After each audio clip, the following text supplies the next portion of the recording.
অযত্নে ও সংস্কারের অভাবে বিলুপ্ত হতে চলছে দিনাজপুরের নবাবগঞ্জের ঐতিহাসিক নিদর্শন সীতারকোট বৌদ্ধবিহার। এটি সীমানা বেষ্টনী না থাকায় পরিণত হয়েছে চারণভূমিতে। স্থাপনার বিভিন্ন অংশ ভেঙে যাওয়ার পাশাপাশি বেদখল হয়ে যাচ্ছে এখানকার জমি। তাই নিদর্শনটি রক্ষা সহ দ্রুত সংস্কারের দাবি স্থানীয়দের। হিলি প্রতিনিধি আব্দুল আজিজের পাঠানো তথ্যচিত্রে আরও জানাচ্ছেন আবরার মাহি।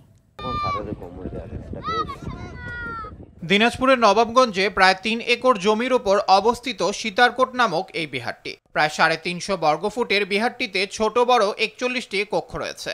১৯৬৮ সালে প্রত্নতত্ত্ব বিভাগের অনুসন্ধানকারী একটি দল নিদর্শনের আংশিক অংশ খননের পর সে সময় বিহারের কিছু অংশ সংস্কার করা হয়।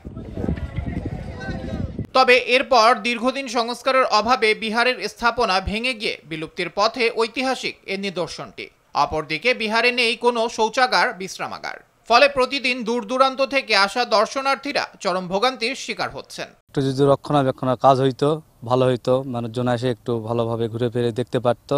ঘরগুলো মাটি দিয়ে ভরাট হয়ে গেছে, যদি সংস্কার করা থাকতো তা আরো সব লোকজন আসে ভর্তি হইতো। বহু লোক আসে, কিন্তু এটা সরকার অবহেলিত ফেলে থুছে আর কি। সীতারকোট বিহারটি সংস্কারে প্রয়োজনীয় ব্যবস্থা নেওয়ার আশ্বাস এই কর্মকর্তার। সীতারকোট বিহার একটি ঐতিহাসিক বিহার। এটা দিনাজপুর জেলার নবাবগঞ্জ উপজেলা অবস্থিত।